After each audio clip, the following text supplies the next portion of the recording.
Vienā vakarā Patrīcija nespēja aizmigt.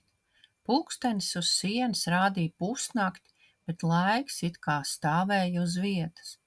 Viņa vērās pulkstenī un pēkšņi izdzirdēja kādu noslēpumainu balsi, kas čukstēja: ja vēlies redzēt, kur laiks piedzimst, seko man. Patrīcija pieskārās pulksteņa rādītājam, un viņu apņēma zeltaina gaisma.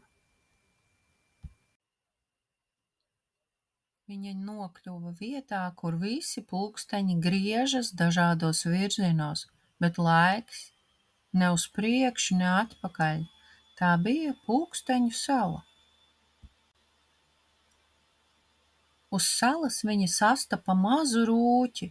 Palīdzi man, mazā meitene, rūķis lūdzās. Man pazudis pasaules smilšu pulkstenis.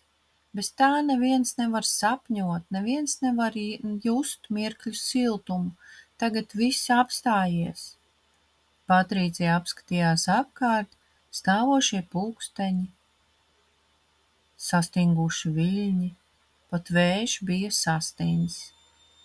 Viņa zināja, pulkstenis jāatrod, citādi pasaule paliks bez sapņiem. Un Patrīcija devās pie sava drauga gulbja Alesandra, kurš izstāstīja, kā atrast ezeru, kurā pulkstenis izrādās ir nogrimis. Patrīcija sekoja norādēm un nokļuva pie brīnišķīga ezera, kas bija kā spogulis. Tur viņa ieraudzīja pulksteni, tas bija iekritis ūdenī.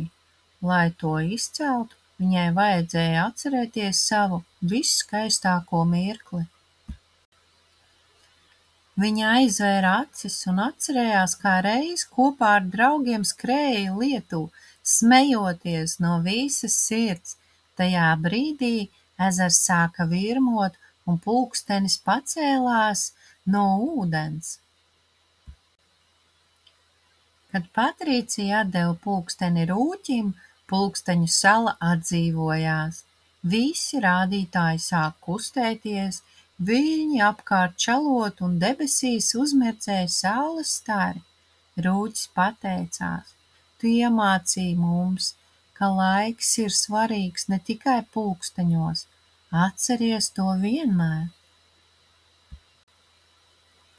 Patrīcija pamodās savā gultā un sienas pulkstenis atkal tikšķēja. Bet mēs ar tevi, klausītāji, tiekamies nākošajā stāstā par Patrīcijas piedzīvojumiem.